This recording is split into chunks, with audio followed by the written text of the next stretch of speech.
Bonjour à toutes et à tous, c'est sous un soleil du sud qu'on se retrouve et pourtant c'est bien ici, à Spa-Francorchamps en Belgique, que nous sommes pour cette deuxième manche du championnat du monde de WC. Alors le week-end de course est marqué par un format très condensé, on en parle juste après. D'abord un petit peu d'histoire sur ce circuit mythique, Suzuki Pass épisode 2, c'est parti.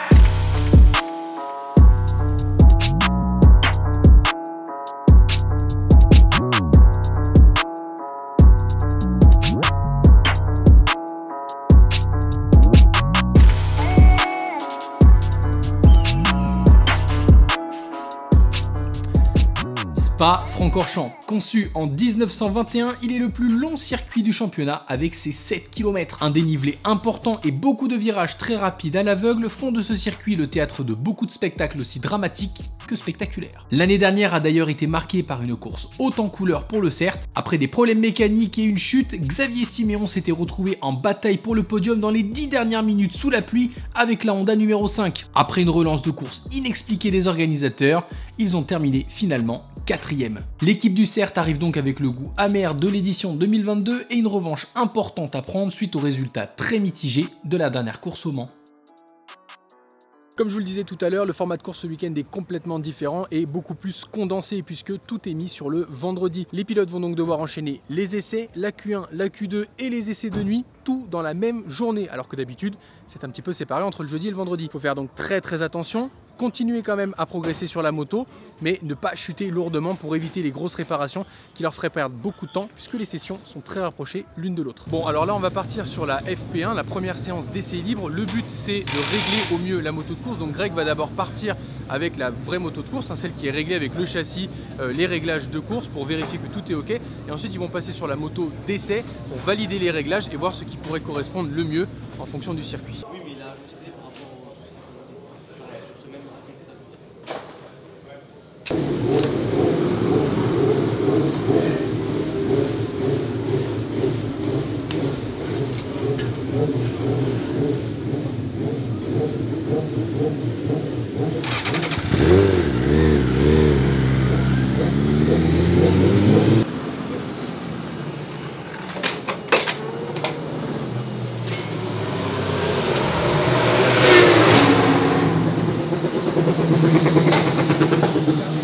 Yeah, the bike just doesn't feel right. It feels like too harsh, too stiff.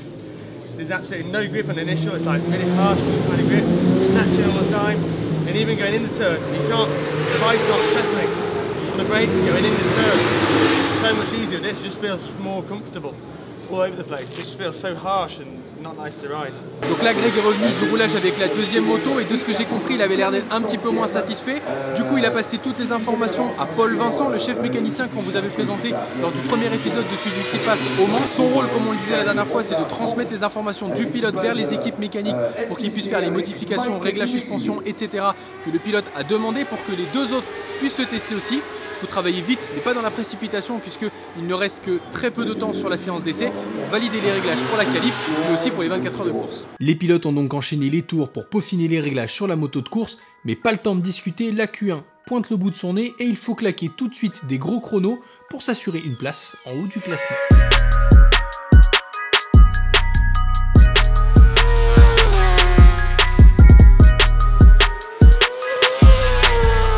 Complètement dingue ici à Spa, c'est non seulement la longueur du tracé mais aussi le dénivelé. En seulement quelques virages ils peuvent perdre 30 à 40 mètres d'altitude, donc c'est complètement énorme. Regardez, on a Étienne Masson qui arrive justement. Bref, ça roule vraiment très fort et avec tous les changements de hauteur, il y a beaucoup de virages qui sont à l'aveugle, ce qui rend le truc encore plus impressionnant et encore plus dangereux aussi.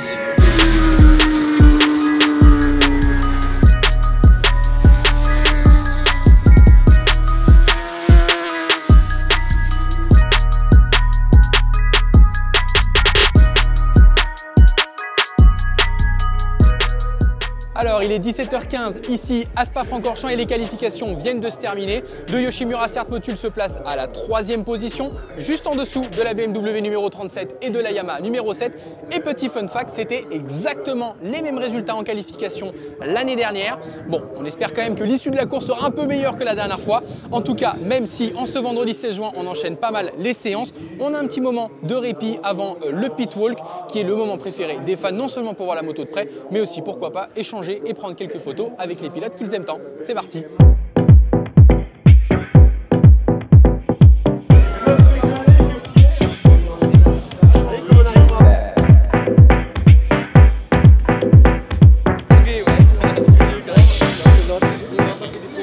Après cette brève entracte, les pilotes doivent se reconcentrer pour les essais de nuit. Le format du week-end est draconien et il faut préserver la mécanique au risque de faire passer une nuit blanche à l'équipe. C'est vrai, on a dit le premier, c'est Léo de votre côté.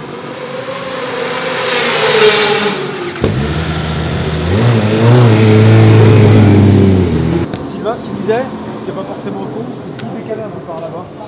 Ouais, peut-être, mais ça n'empêche pas si tu préfères qu'il chope les freins vraiment trop. Ah oui, non, mais ça je suis d'accord. Au lieu d'arriver coulé, tu vois, il chope les freins trop brutalement. Lui, c'est pas ça qu'il veut dire, c'est le fait que ça leur fait faire vachement de Le truc, c'est qu'il faut vraiment pas qu'il chope les freins. voilà, mais ça je suis d'accord.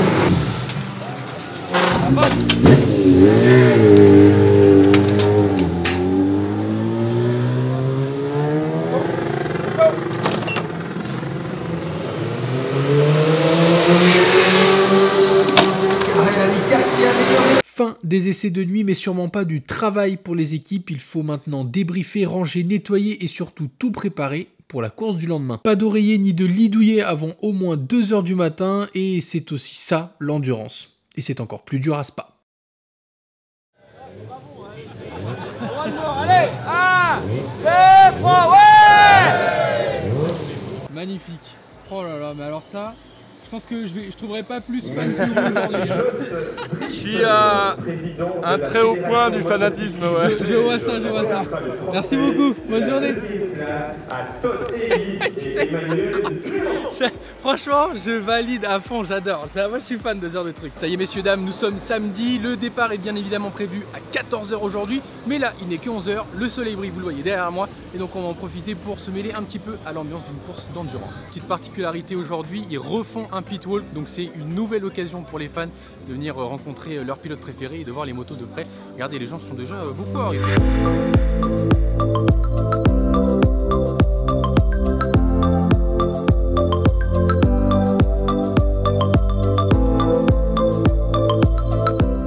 Un peu la même effervescence ici sur la grille de départ. Greg vient de partir pour faire le tour de formation et il va rejoindre du coup le team du CERT qui est juste là en 3e position.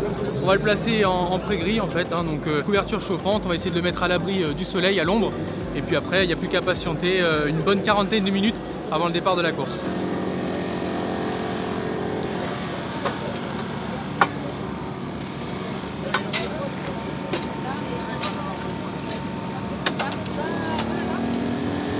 Donc vous voyez ici la moto, elle est placée en pré-grille, elle est aussi mise à l'ombre. Et puis alors juste là, on a Greg qui est juste là-bas derrière Louis, sous l'ombre aussi également, parce que il fait quand même très chaud ici.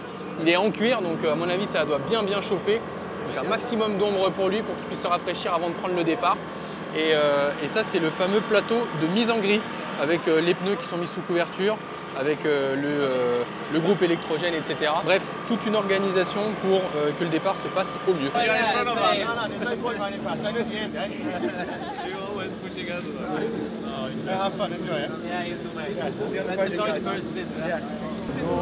L'enfant de la patrie du jour de gloire et la vie. Great. Thank you.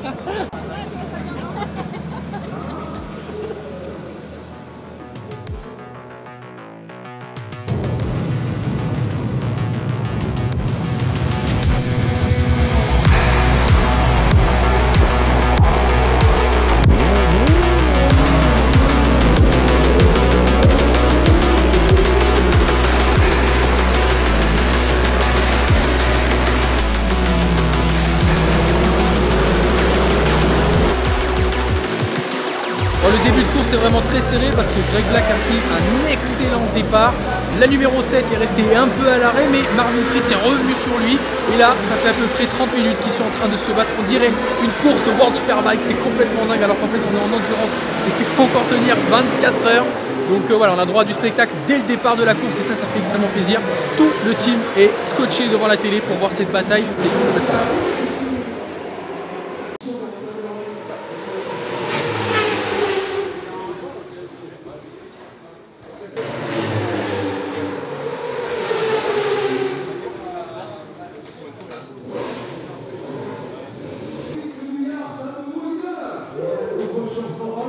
les interventions techniques et après l'essence. Tu t'en occupes pas. Donc, c'est clair qu'il faut que il aura fini la roue avant, il va me toucher la mais jambe. lui, il le voit à la roue avant, il a le nez dessus. Quand il entend l'axe, il arrête. Quand les pétards sont terminés, il faut finir.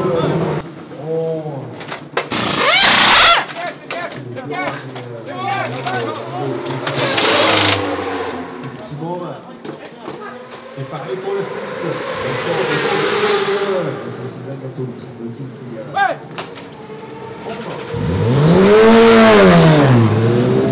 In the beginning I thought they would go past faster. Actually, I keep on the same pace without doing mistakes. After 14 laps the tyre overheats, so spinning it up and I lose the front 4 or 5 times. First time right, left, right, again well, releasing brake, I lose. So then I was going in on the brakes, so stopping more the bike. Also here, normally I brake, release and turn. And when I release, like mid-in angle, the front's overheating. So I brake straight, stop, turn. And the Yamaha, of course, we are better here. And on the braking, we're stronger. Here on the outside, I was full throttle, full. I go, I hear, I think, no, he don't go. And when he turned, I spinning, and he go, well, on the outside. I was full throttle. Le premier ravitaillement de la Suzuki numéro 12 s'est bien passé et comme vous venez de le voir, Greg Black a fait ses premiers retours plutôt positifs sur cette entame de course. Ça s'annonce donc très bien pour les 23 heures restantes. En attendant, je vous propose de découvrir ce que la plupart des pilotes font une fois qu'ils sont descendus de la moto. Après avoir pris une douche et s'être hydraté, chose que je n'ai évidemment pas filmée, Greg est allé voir Fabien, le kiné de l'équipe Suzuki. Là je suis à fond là. Je suis à bloc, il craque tellement. Je suis à bloc, et le tour d'après il me fait l'extérieur. Et je suis à fond. Et ah ouais. Et là j'étais obligé de freiner tôt, mais j'avais plus de frein, mais bon regarde, je pompe le frein, regarde, moi je pompe. Sylvain il a compris le truc d'endurance, je peux peut-être qu'il perd tout le temps double.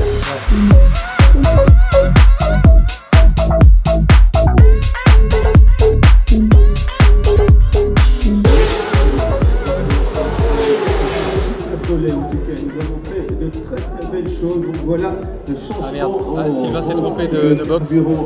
Merde. Ça arrive. Du coup, ça fait perdre un peu de temps, mais c'est pas grave. Lors de la visite des stands, tellement content des athlètes Là, spécialement pour Spa, ils ont le droit à un 5e homme qui peut nettoyer la bulle à cause des moustiques. Là, c'est Étienne Masson qui va reprendre dès que... Voilà, ça part directement.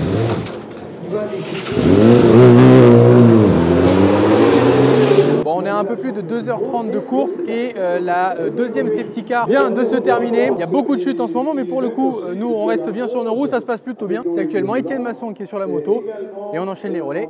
Ça fait plaisir.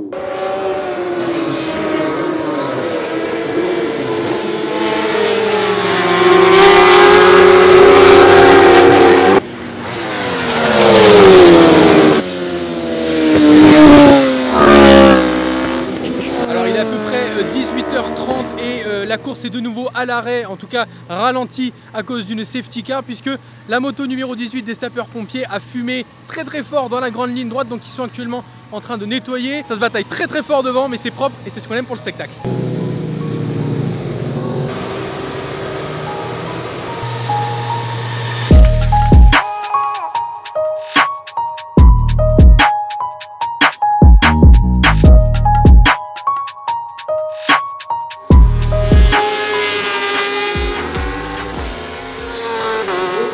Il rentre dans 1 minute, il a vu USS, mais je ne suis pas capable de te dire. Ça peut être dans 30 secondes. Ok, box.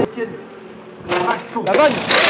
Voilà, on descend. La moto, les mécanos sont bien sûr au taquet. On saute la bulle de phare. Déjà, on termine bien sûr par le ravitaillement.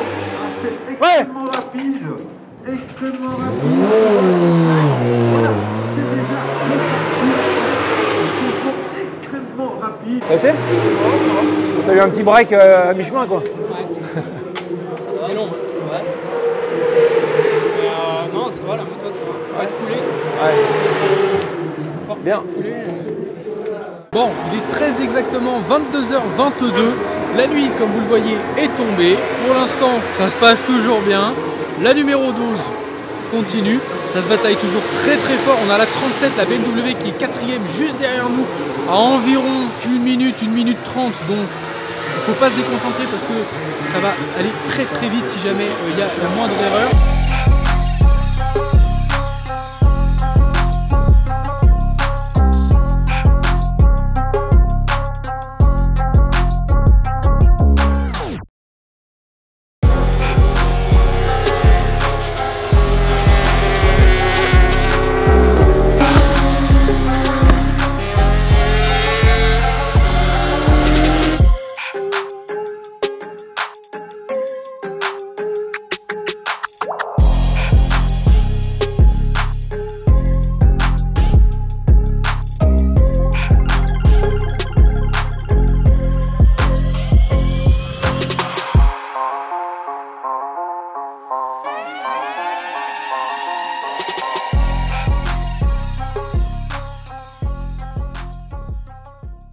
Bon, ça se voit que je suis un petit peu fatigué, c'est normal, il est 2 h du matin.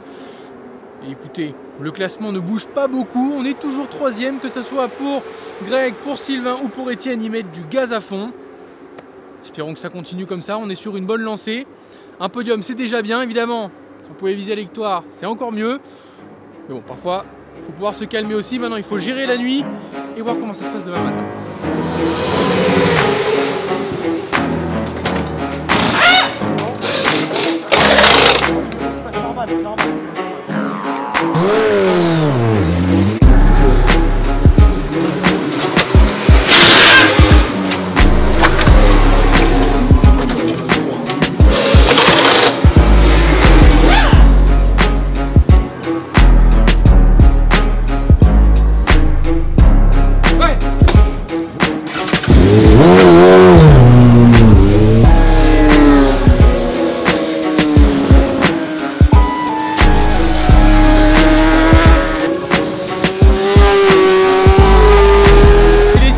Vous le voyez, le jour s'est levé.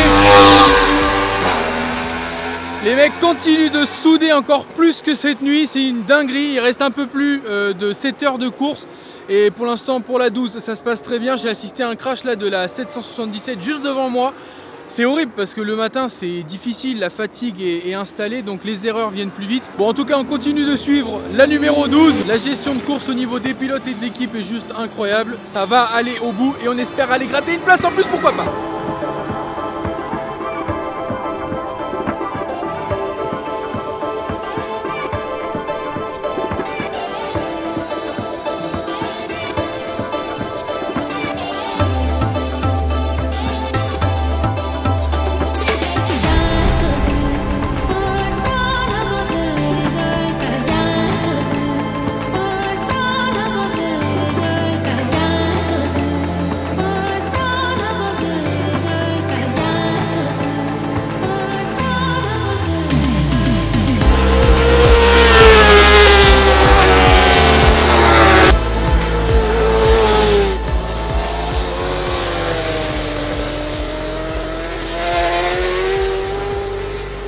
Bon, mesdames et messieurs, il est pile 8 h et nous sommes passés en 2e position.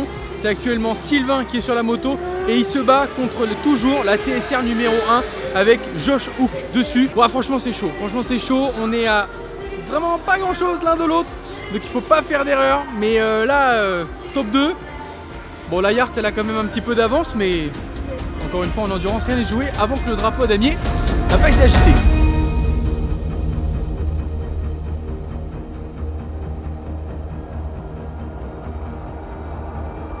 On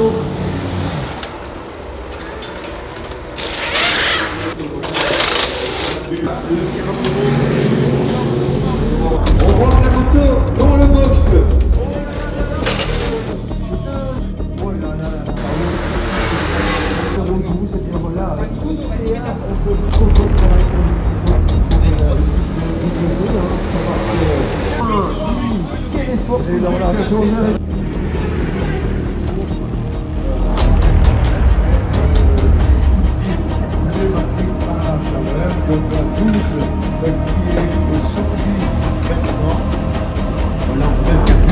Et c'est Étienne Masson qui va partir.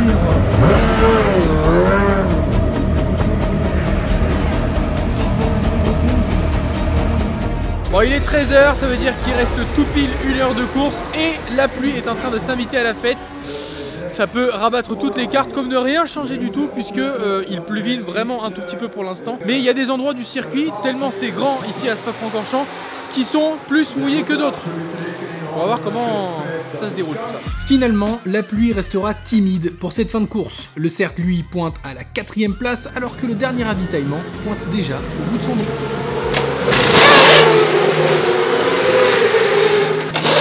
On a le changement puisque... La fin de course approche et malgré quelques secondes de grappiller sur les derniers relais, le Yoshimura CERT Motul finit comme l'année dernière au pied du podium. La mécanique est mise à rude épreuve pendant ces longues courses et il faut féliciter les mécanos du CERT d'avoir réagi avec calme et professionnalisme lors des moments difficiles. Suzuki Pass revient au bol d'or en septembre et d'ici là, on souhaite évidemment le meilleur à l'équipage numéro 12 pour les 8 heures de Suzuka.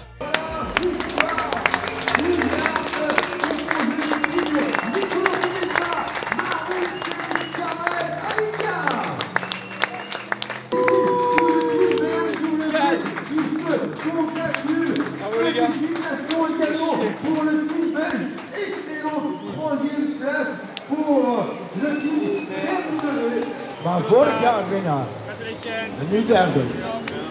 De 37, het Belgische BMW-team. Bravo les petits loups. Bon boulot. C'est pas récompensé, mais le boulot était là quand même. Oh merde.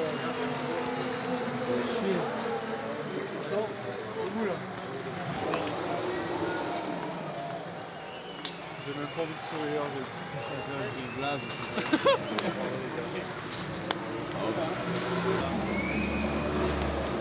C'est bien les gars. Bravo quand même, c'est bien. Mais merde. Le boulot a été fait, mais bon, c'est pas récompensé.